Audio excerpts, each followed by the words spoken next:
जय हिंद। प्यारे दोस्तों, आप लोगों को जो कमेंट मिल रहा है उससे एक अच्छा हमें वीडियो बनाने में हेल्प मिलता है। देखिए, आज जो मेरा चैप्टर है CCC एग्ज़ाम मार्च 2021 में पूछने वाले इम्पॉर्टेंट क्वेश्चन। देखिए, कुछ भी क्वेश्चन है। पहला क्वेश्चन है, प्रथम पीढ़ी के कंप्यूटर में प्रयोग होता है। आप लोगों को प्रथम पीढ़ी के विषय में पता है। प्रथम पीढ़ी का जो कंप्यूटर प्रयोग होता था उसमें ट्रांजिस्टर का आविष्कार अभी नहीं हुआ था, आईसी का आविष्कार नहीं हुआ था, और ये तो इसलिए इसमें जो होता है निर्वात ट्यूब आप जानते हैं कि एज प्रोसेस के अनुसार निर्वात ट्यूब का प्रयोग होता था। यानी कि प्रथम पीढ़ी के कंप्यूटर में किसका प्रयोग होता था? निर्वात ट्यूब का। क्वेश्चन नंबर सेकंड, वर्तमान पीढ़ी में कंप्यूटर का प्रयोग होता है। देखिए, बहुत इंपॉर्टेंट क्वेश्चन है, इसमें आप लोगों को जानकारी होना चाहिए।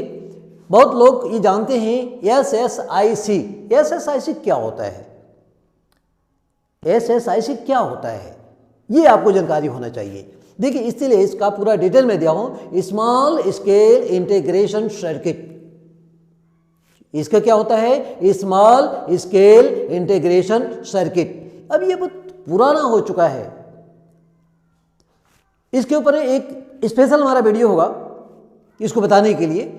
सेकेंड ऑप्शन हमारे में दिया गया है MSIC, medium scale integration circuit.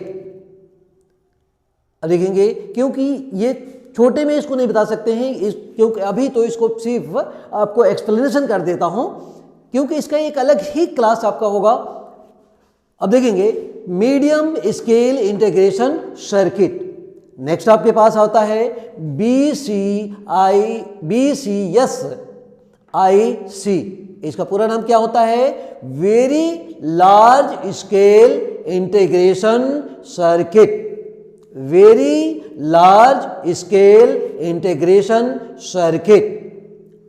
देखिए, आज से कुछ वर्ष पहले तक इसका प्रयोग किया जाता था। अब वर्तमान समय में जो आपके पास जो कंप्यूटर आ रहे हैं उसमें VLSIC अर्थात ultra large scale integration circuit का प्रयोग किया जा रहा है। शुरू में जब प्रयोग हुआ था क्या? SSIC small scale integration circuit का प्रयोग हुआ था। फिर उसके बाद से आपका जो प्रयोग हुआ था MSIC अर्थात स्मॉल स्केल इंटीग्रेशन का प्रयोग हुआ था। After that VLSIC very large scale integration circuit, जो वर्तमान समय में जिसका प्रयोग होता है जो आधुनिक युग में एट प्रेजेंट, इस समय ultra large scale integration circuit का प्रयोग किया जा रहा है। क्वेश्चन नंबर थर्ड है। क्वेश्चन नंबर थर्ड देखेंगे, कहता है कि द्वितीय पीढ़ी के निर्वात ट्यूब के जगह किस चिप का प्रयोग होता है? आपको पता है, जब एनालॉग कंप्यूटर बना था द्वितीय पीढ़ी के अंदर में, तो उस समय आपके किसका प्रयोग होता था? ट्रांजिस्टर का प्रयोग होता था। किसका प्रयोग होता था? ट्रांजिस्टर का प्रयोग किया जाता था। टीवी ये नहीं है, टेप ये भी नहीं है, इनमें से सभी ये तो गलत है। तो देखिए, आपके ट्रांजिस्टर का प्रयोग से एनालॉग कंप्यूटर में यानी कि ट्रांजिस्टर का प्रयोग किया जाने लगा। तो ट्रांजिस्टर का प्रयोग करके यानी कि द्वितीय पीढ़ी में ट्यूब की जगह किसका प्रयोग किया जाने लगा? ट्रांजिस्टर का। ट्रांजिस्टर आप जानते होंगे एक सेमीकंडक्टर चिप होता है। सेमीकंडक्टर चिप होता है, यानी कि उसके ट्रांजिस्टर, लेकिन एनालॉग के लिए इसका प्रोसेस अलग होता है।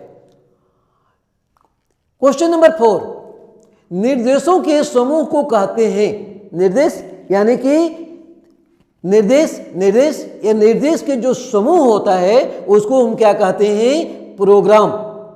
प्रोग्रामर तो हो नहीं सकता, जो प्रोग्राम तैयार करता है उसको क्या कहते हैं? प्रोग्रामर। और जो निर्देश अलग अलग जो कमांड होते हैं उसके समूह को क्या कहते हैं? प्रोग्राम। भाषा यानी कि इसको हम भाषा नहीं कहते हैं, यानी कि कंपाइलर यह भी नहीं होगा। आपके निर्देश के जो समूह होता है उसको हम क्या कहते हैं? प्रोग्राम कहते हैं। Right?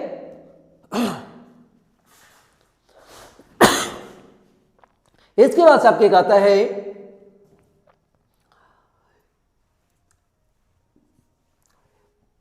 Question number 5, micro processor का शुरुआत की गई। अब देखिए भैया, ये तो सोचने वाली, माइक्रो प्रोसेसर की शुरुआत की गई। प्रथम पीढ़ी, अभी मैं बता चुका हूं कि प्रथम पीढ़ी में किसका प्रयोग किया जाता था।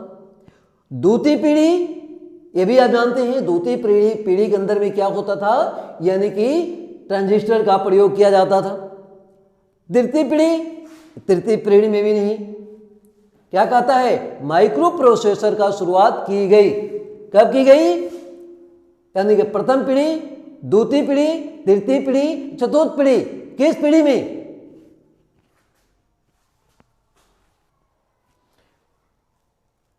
माइक्रो प्रोसेसर की शुरुआत की गई।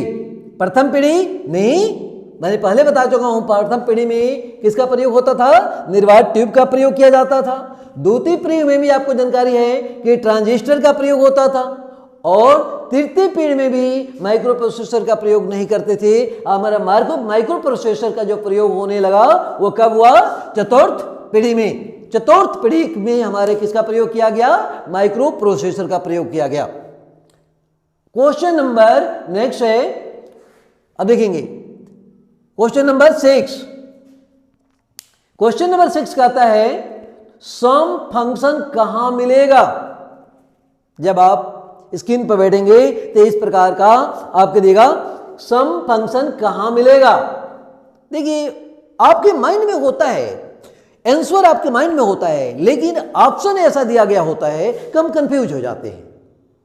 आंसर अगर आप कुल माइंड से इसको सॉल्व करें, कुल माइंड से अगर देखें, घबराए नहीं, तो ऐसे कंडीशन पर आपको ये सारा सब कुछ आपके पास होता है। देखेंगे, कहता है सम फंक्शन कहां मिलेगा। सम फंक्शन देखिए निर्धारित वाक्य फंक्शन टूल्स में होता है, दूसरा फार्मूला में होता है। ये तो जानते हैं फंक्शन टूल्स में होता है, और दूसरा क्या होता है? फार्मूला। दोनों में होता है सम। अब कहता है ये यानी कि फर्स्ट और सेकेंड दोनों में। जब ये दोनों में होता है तो किस में होगा? फर्स्ट और सेकेंड दोनों में होगा, इनमें से कोई नहीं, ये गलत है। राइट? देखेंगे पहला बात, देखेंगे सम फंक्शन कहां मिलेगा, अर्थात सम्स ऐड करने के लिए जो फंक्शन होता है कहां होता है? सम टूल्स में भी होता है और फार्मूला में भी होता है। तो ये आ जाएगा फर्स्ट और सेकेंड दोनों में, इनमें से कोई नहीं, यानी कि ये गलत है। ये क्या होगा?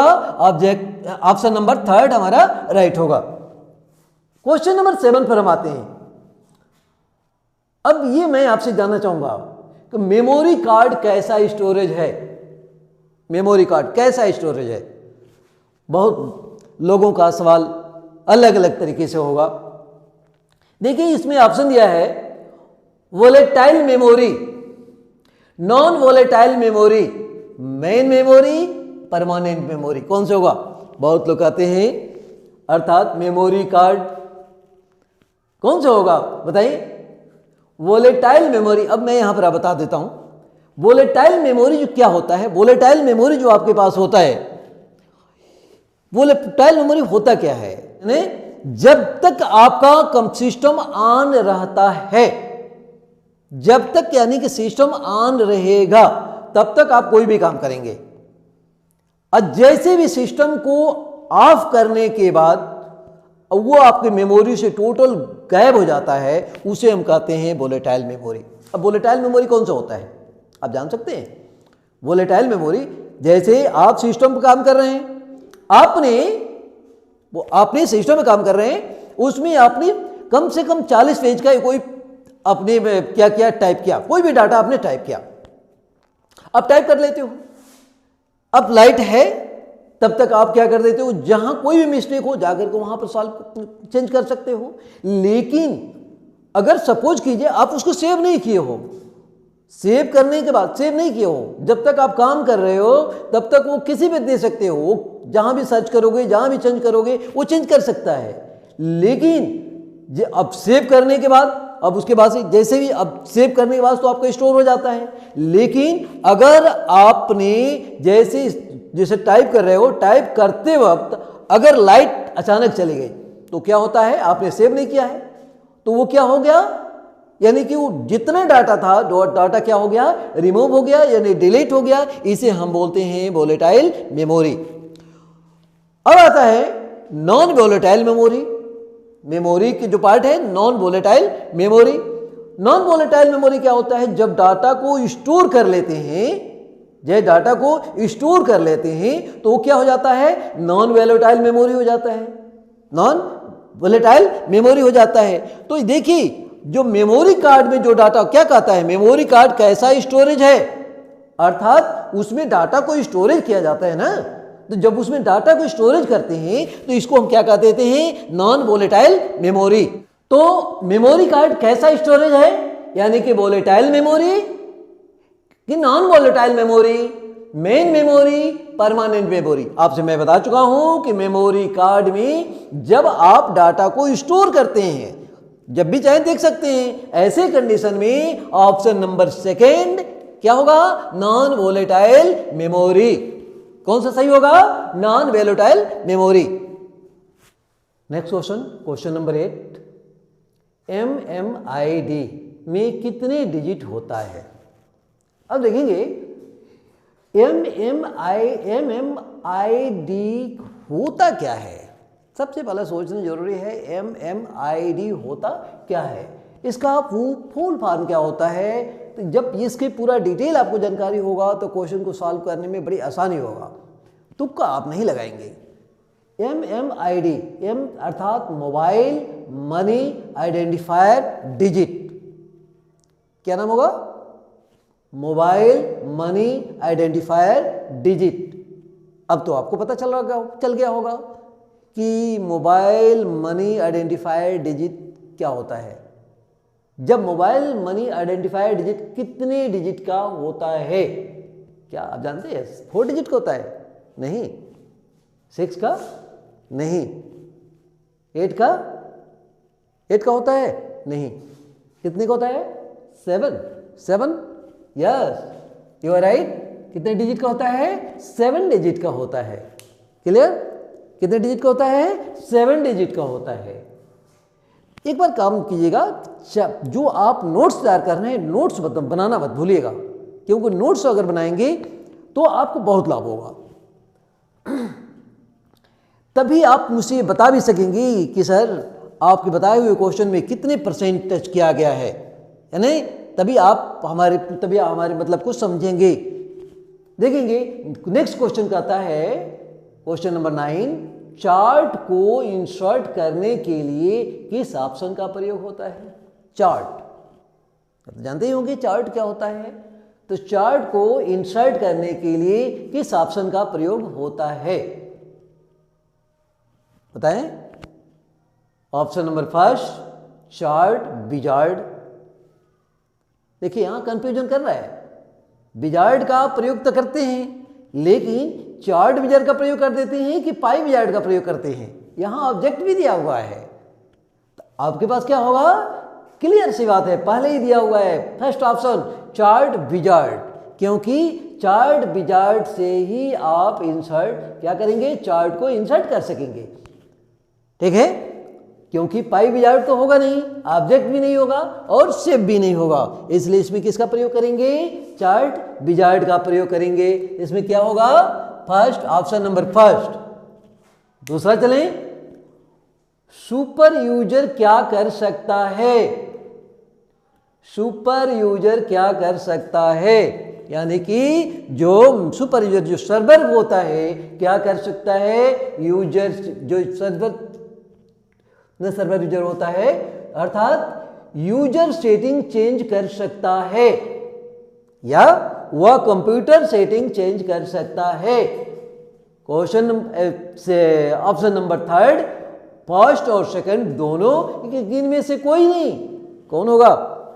देखिए, सुपर यूजर अर्थात सुपर यूजर क्या कर सकता है? उसके पास तो पावर होता है, तो क्या करेगा? किस पर बैठेगा? मेन कंप्यूटर बैठा होगा। तो सुपर यूजर सेटिंग चेंज कर सकता है, अर्थात पहला, और उसके पास ये भी पावर होता है, वह कंप्यूटर सेटिंग चेंज कर सकता है। तो दूसरा भी सही है और पहला भी सही है, फर्स्ट ऑप्शन भी सही है, सेकंड ऑप्शन भी सही है। तो क्या होगा? अब ये थर्ड ऑप्शन कहता है फर्स्ट और सेकंड दोनों, और फोर कहता है इनमें से कोई नहीं। तो हमारे पास जो अगर दोनों सही है तो दोनों को तो नहीं, इसमें हमारा क्या होगा? थर्ड ऑप्शन क्या होगा? फर्स्ट तथा सेकंड दोनों। ठीक है, नेक्स्ट क्वेश्चन की तरफ चले। क्वेश्चन नंबर 11, बैकग्राउंड के किसी प्रोग्राम को फोरग्राउंड पर लाने के लिए किस कमांड का प्रयोग करते हैं या होता है? ऐसे लिखा होता है। ठीक है, बैकग्राउंड के किसी प्रोग्राम को फोरग्राउंड पर लाने के लिए किस कमांड का प्रयोग होता है या करते हैं? अब देखेंगे इसमें क्या होता है? FG। आप सीधी से FG, VG तो होगा नहीं, फोरग्राउंड नहीं, बैकग्राउंड नहीं, हम सीधी से FG कमांड का प्रयोग करते हैं। किस कमांड का प्रयोग करेंगे? FG कमांड का प्रयोग करेंगे। आगे आता है क्वेश्चन नंबर 12, मैक एड्रेस कितने बाइट का होता है? मैक एड्रेस कितने बाइट का होता है? निर्धारित है। 32 बाइट का होगा कि नहीं, 128 बाइट का होगा नहीं, 64 बाइट का होगा नहीं, कितने होगा? 48 बाइट। कितना होगा? 48 बाइट। अब देखेंगे, अर्थात ऑप्शन नंबर, मैक एड्रेस कितने बाइट का होता है? 32 बाइट का नहीं। अब क्या होगा? 128 बाइट का नहीं, 64 बाइट का नहीं, तो कितने होगा? 48 बाइट, यानी कि ऑप्शन नंबर सेकेंड। क्या होगा? Option number second. अब आता है क्वेश्चन नंबर 13। क्वेश्चन नंबर 13 देखिए, लिब्रे ऑफिस इंप्रेस में स्लाइड किस मोड में रहता है? सोचिए, लिब्रे ऑफिस इंप्रेस में स्लाइड किस मोड में रहता है? Portrait, horizontal, vertical? नहीं। किस में होगा? लैंडस्केप में। किस में होगा? लैंडस्केप में। नेक्स्ट क्वेश्चन, क्वेश्चन नंबर 14, निम्न में से कौन स्क्रॉल बटन होता है? निम्न में से कौन स्क्रॉल बटन होता है? स्क्रॉल बटन देखे होंगे ना, जानते हैं ना स्क्रॉल बटन क्या होता है? Scroll up down. अरे पहले ही बता दिया, तो आप तो पहले ही बता देंगे। Up and down, right and left, horizontal, vertical, सभी नहीं। देखिए, मैं पहले ही आपको ऑप्शन दे दिया था। Option number first, up and down, ये गलत, ये गलत और ये भी गलत। क्लियर? देखिए, आप सभी लोग जो हमारे incoming, you feel that incoming जो है, यानी कि मार्च में आने वाले पेपर में एकदम निर्धारित है। अब देखेंगे, यदि आप इसको नोट्स तैयार करें, प्रॉपर आप इसको स्टडी करें, स्टडी करने के साथ साथ अपने अच्छी तरह से अंडरस्टैंड करें, और यदि हमारा आपको अच्छा लगे तो सब्सक्राइब करना जरूर, सब्सक्राइब करना, ये नहीं कि सब्सक्राइब करना भूल जाएं, सब्सक्राइब जरूर करें, लाइक जरूर करें और साथ साथ कमेंट करें, क्योंकि कमेंट ही हमें सुधारता है। कमेंट हम अच्छे से अच्छे जितना कमेंट करते हैं उतना ही हमें अच्छा लगता है। ठीक है? जय हिंद।